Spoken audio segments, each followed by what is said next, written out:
అందరికీ నమస్కారం. Welcome to it's UTV. ప్రస్తుతం మనతో పాటు ఉన్నారు ఆస్ట్రో గురు వేణుస్వామి గారు. గురుగారితో మాట్లాడి 2026 సంవత్సరం పూర్తిగా ఏ విధంగా ఉండబోతుంది, ప్రకృతి పరంగా అసలు రాశి ఫలాలు కూడా ఎలా ఉన్నాయో గురుగారితో మాట్లాడి తెలుసుకుందాం. నమస్కారం గురుగారు. నమస్తే తల్లి. ఓం నమో వెంకటేశాయ. వెంకటాద్రి సమం స్థానం బ్రహ్మాండే నాస్తికించిన వెంకటేశ సమోదేవో న భూతో నా భవిష్యతి. గురుగారు, మిథున రాశి వారికి ఏ విధంగా ఉండబోతుంది? సో మూడవది మిథున రాశి. దీన్ని ఇంగ్లీష్లో జెమిని అంటారు. మృగశిర 3, 4, ఆరుద్ర 1, 2, 3, 4, పునర్వసు 1, 2, 3, ఆదాయం 8, వ్యయం 11, రాజపూజ్యం 1, అవమానం 7. సో 100కి 100% అనుకూలంగా ఉన్నటువంటి రాశి మిథున రాశి. గత 10 సంవత్సరాల నుండి మీరు పడుతున్న కష్టాలు తొలగిపోతాయి. పట్టిందల్లా బంగారంగా ఉంటుంది. అడిగేస్తే రాజభోగాలు, అడిగేస్తే రాజయోగాలు, సమాజంలో పేరు ప్రఖ్యాతులు, గౌరవ మర్యాదలు, సుఖ సంతోషాలు, కుటుంబంలో శుభకార్యాలు.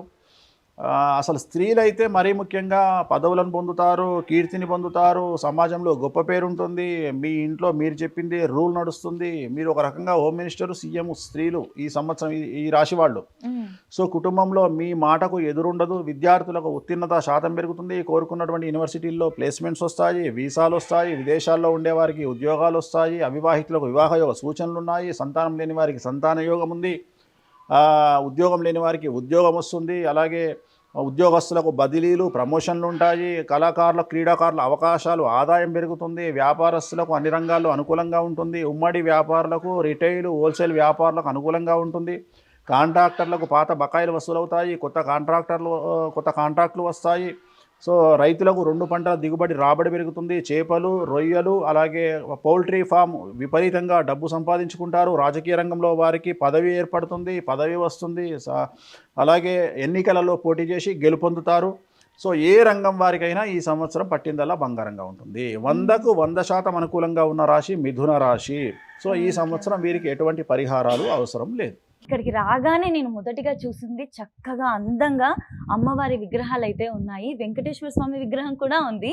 కాకపోతే మీ పక్కనే ఉన్న విగ్రహం ఏంటో నాకు తెలియట్లేదు. ఒకసారి దాని యొక్క ప్రత్యేకత ఏంటి, అసలు అదేంటో చెప్తారా? మామూలుగా అయితే వెంకటేశ్వర స్వామి విగ్రహాన్ని అందరూ చూస్తారు, దేశంలో, ప్రపంచంలో, తెలుగు రాష్ట్రాల్లో. కానీ నా దగ్గర ఉన్నటువంటి విగ్రహాలు ప్రపంచంలో మరి ఎక్కడా ఉండవు. ఇక్కడ చూస్తే మనకు ఒక పక్క నక్షత్రాలు అంటారు. అంటే ప్రతి మనిషి 27 నక్షత్రాలలో ఏదో ఒక నక్షత్రంలో పుట్టి ఉంటాడు. సో అలా 27 నక్షత్రాలు, ఒకవైపున నా వెనకాతల నవగ్రహాలు. సో నవగ్రహాలు మొత్తం ప్రపంచాన్ని, విశ్వాన్ని కమాండ్ చేస్తాయి. అలాగే నక్షత్రాలు మనం పుట్టినటువంటి లైఫ్ను కమాండ్ చేస్తాయి. సో ఇప్పుడు ఇక్కడ నువ్వు చూస్తున్నటువంటి ఈ అమ్మవారి గురించి నువ్వు అడిగింది. ఈ అమ్మవారి చేతిలో గద ఉంది, కత్తి ఉంది. అలాగే అమ్మవారు ఒక వ్యక్తి నాలుకను అలా లాగి ఆ నాలుకను కట్ చేయడానికి ట్రై చేస్తూ ఉంది. ఆమె పేరు బగళాముఖి. ప్రస్తుతం ప్రపంచాన్ని కమాండ్ చేసేది రాహుగ్రహము. చాలామందికి తెలియదు. రాహు కమాండ్ చేస్తూ ఉన్నాడు అండ్ బగళాముఖి కమాండ్ చేస్తూ ఉంది. సో వెంకటేశ్వర స్వామి అనేది ప్రోటోకాల్ దైవం. కలియుగానికి ఆయన ప్రోటోకాల్ దైవం అంటాం మనం. కానీ ప్రపంచం మొత్తాన్ని శాసించేది బగళాముఖి రాహు గ్రహము. సో జనరల్గా అంటే ఇంచుమించు 1980కి పూర్వం తీసుకుంటే ఒక మనిషి ఎదగాలి అంటే ఇట్ విల్ టేక్ టైం. అంటే ఉదాహరణ, ఒక మనిషి 1 కోటి రూపాయలు సంపాదించాలి అంటే వాడి జీవితాంతం ఉంటే కానీ సంపాదించలేడు. కానీ ఇవాళ పరిస్థితి ఏంది, ఒక అమ్మాయి ఒక హీరోయిన్ అయిందంటే 3 కోట్లు తీసుకుంటుంది. అట్లనే ఒక క్రికెట్గా వాడు సక్సెస్ అయ్యి కనీసం స్టేట్ లెవెల్ ఆడినా కోట్లు సంపాదిస్తాడు. అలాగే అంతేందుకు ఒక రియల్ ఎస్టేట్ వ్యాపారి 2 మంచి ఎకరాలు అమ్ముకుంటే 50 లక్షల కమిషన్ వస్తుంది. అలాగే ఒక గవర్నమెంట్ ఉద్యోగస్తుడు జీవితాంతం ఎంత కష్టపడ్డా అతని సంపాదన 2,50,00,000 నుండి 3 కోట్లు.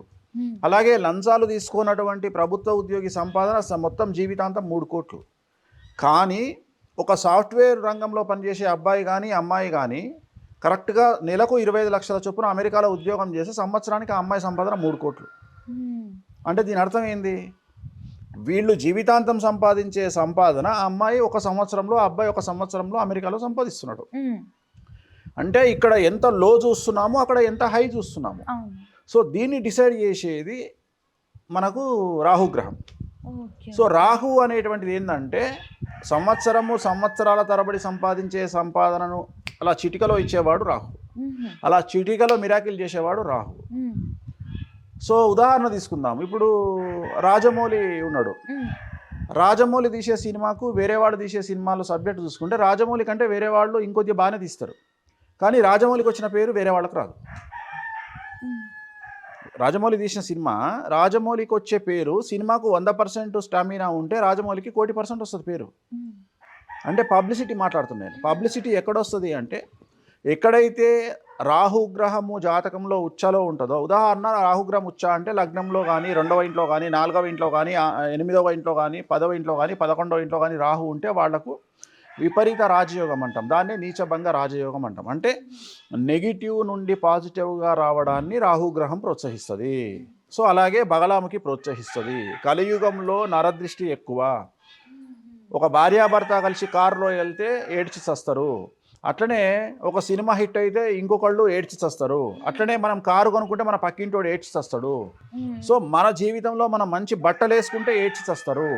సో నీ జీవితంలో నువ్వు ఏం చేసినా నువ్వు డెవలప్ అయినవు అంటే ఒక మెట్టు ఎదగగానే చస్తారు జనాలు. సో ఇది కలియుగ ధర్మం. ఆ ధర్మాన్ని, ఆ ఏడుపును దెబ్బకొట్టేది బగలాముఖి అమ్మవారు. సో ఈమె చేతిలో ఏముంది అంటే ఓం క్లీం బగలాముఖీం సర్వదుష్టానాం వాచం ముఖం పదం స్తంభయ జిహ్వాం కీలయ బుద్ధిం వినాశయ క్లీం ఓం స్వాహ అంటే శత్రువులు, ఎవరైతే శత్రువులు అనేవాళ్ళు మన మీద నరఘోషతో ఉండొచ్చు, లీగల్ ఇష్యూస్లో మనల్ని వెంటాడొచ్చు, అంటే న్యాయపరమైన ల్యాండ్పరమైన ఇబ్బందులు ఉండొచ్చు, అలాగే మనకు అప్పులిచ్చే వాళ్ళు అవ్వచ్చు, లేదా కోర్టు కేసుల్లో మనల్ని ఇరికించే వాళ్ళు అవ్వచ్చు, లేదా మనల్ని టార్గెట్ చేసి మన జీవితాన్ని నాశనం చేద్దామని ప్రయత్నం చేసేవాళ్ళు కావచ్చు. సో ఇలాంటి వాళ్ళందరినీ ఒకే ఒక్క దెబ్బతో వేటు వేసే అమ్మవారు బగలాముఖి అమ్మవారు. ఈమెని పూజిస్తే, ఈమెను ఎవరైతే పూజిస్తారో వాళ్ళ జోలికి వెళ్ళొద్దు అని శాస్త్రాలు చెప్తున్నాయి. సో బగలాముఖి అమ్మవారిని ఎవరైతే వామాచారంలో పూజిస్తారో, వామాచారము అంటే నేను చేసే ప్రాసెస్, నేను చేసే పూజలలో నాన్ వెజ్ ఉంటుంది, లిక్కర్ ఉంటుంది. సో అందుకని అలాంటి పూజలు చేసే వాళ్ళ జోలికి వెళ్ళకండి అని చెప్తుంది. అలాగే ఈ అమ్మవార్లను పూజించే వాళ్ళకు కూడా ఎక్స్ట్రీమ్ పవర్స్ ఉంటాయి. ఉదాహరణ, నెగిటివ్ నుండి పాజిటివ్కి వెళ్తారు వాళ్ళ లైఫ్లో. ఉదాహరణ, మిరాయి సినిమా చూస్తే మిరాయిలో మంచు మనోజు బగలాముఖి ప్రయోగాన్ని చేస్తాడు. ఎప్పుడైతే బగలాముఖి ఆ సినిమా స్టార్ట్ అయిందో అప్పటి నుండి మంచు మనోజ్ ఫ్యామిలీలో గొడవలు స్టార్ట్ అయినాయి. నువ్వు చూసుంటావు ఆల్రెడీ టీవీలో, వాళ్ళ ఫ్యామిలీలో, మంచు ఫ్యామిలీలో. సో దానికి కారణం బగలాముఖి అమ్మవారు. అంటే నిన్ను సమాజంలోకి అలా తీసుకెళ్తుంది, చాలా ఎక్స్ట్రీమ్గా తీసుకెళ్తుంది, కానీ నెగిటివ్గా తీసుకెళ్తుంది. కానీ అల్టిమేట్గా నేను తీసుకెళ్ళి టాప్లో కూర్చోబెడుతుంది. అంటే నువ్వు ఆ వెళ్ళే ప్రాసెస్లో నీకు భయం ఉంటుంది. అంటే ఒక రాకెట్లో నువ్వు రీచ్ అయ్యే పొజిషన్, సునీత విలియమ్స్ ఉంది, రాకెట్లో వెళ్ళిన తర్వాత స్పేస్లోకి రీచ్ అయ్యే వరకు ఏదైతే ఫియర్ ఉంటుందో ఆ ఫియర్ను ఎప్పుడు కోల్పోతావు నువ్వు అంటే స్పేస్లో రీచ్ అయిన తర్వాత కోల్పోతావు. అప్పుడు నీకు పేరు స్టార్ట్ అవుతుంది. సో సునీత విలియమ్స్ తోపు.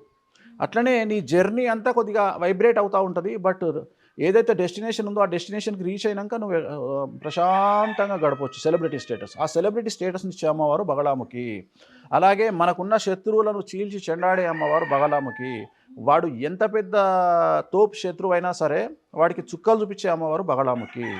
సో అందుకని ఈ అమ్మవారు కలియుగానికి ప్రోటోకాల్ దేవత. వెంకటేశ్వర స్వామి ఎలాగైతే ప్రోటోకాల్ దేవతనో, రాహువు అండ్ ఈ అమ్మవారు ఇప్పుడు కలియుగంలో మనం పూజించాల్సినటువంటి దేవతలు. అందుకని ఈ అమ్మవారికి ఇక్కడ అన్ని దశమహావిద్యల ప్రోగ్రాములు జరుగుతాయి. సో ఈ విగ్రహాలు ప్రపంచంలో మరి ఎక్కడా ఉండవు, నా దగ్గర మాత్రమే ఉంటాయి. పంచలోహ విగ్రహాలు ఎక్కడా లేవు ఇవి. సో మన దగ్గర చేసే పూజా కార్యక్రమాల కోసం ఈ విగ్రహాలను తెప్పించడం జరిగింది. ఆమె రాజశ్యామల, ఈమె బగలాముఖి, ఆ పక్కన శ్మశాన కాళి అండ్ శ్మశాన తార. సో ఇవన్నీ ఈ 4 విగ్రహాలు ఇక్కడ మన దగ్గర ఉంటాయి. వీటికి మనం అభిషేకాలు, పూజలు నిర్వహించి యజమానులు ఎవరైతే కోరుకుంటారో వాళ్ళ కోరికలు తీర్చడానికి వీటిని ఉపయోగిస్తాం.